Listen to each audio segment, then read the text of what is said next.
સમાચારમાં આગળ વાત કરીશું સાબરકાંઠા જિલ્લામાં એસઓજી અને નાર્કોટિક્સ સેલે સંયુક્ત કાર્યવાહી કરીને મોટી માત્રામાં માદક પદાર્થ ઝડપી પાડ્યો છે।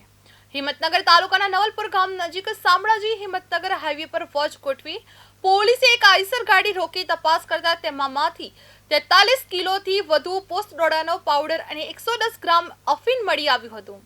પોલીસે માદક પદાર્થ, મોબાઈલ ફોન અને ગાડી સહિત કુલ 17,18,000 થી વધુનો મુદ્દામાલ કબજે કરાયો છે।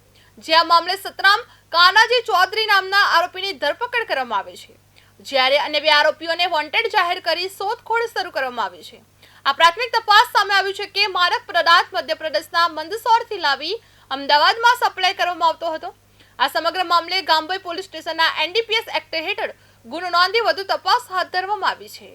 ડૉક્ટર પાર્થરાજસિંહ ગોહિલ સરના સૂચના મુજબ સાબરકાંઠા જિલ્લામાં નાર્કોટિક્સ ડ્રગ્સની બધીને નેસ્ત નાબૂદ કરવા તેમજ એટીએસ લગત ચાર્ટરની કામગીરી કરવા માટે એસઓજીની ટીમને સૂચના હતી। જે અન્વયે એસઓજીના પીઆઈ શ્રી કેયુર ચૌધરી, પોસઈ શ્રી પીએમ ઝાલા તેમજ તેઓની સાથેના અન્ય પોલીસ કર્મચારીઓને બાતમી મળેલ હતી કે શામળાજીથી હિંમતનગર તરફ એક આઈસર ગાડી આવી રહેલ છે, જેમાં માદક પદાર્થનું વહન થઈ રહેલ છે।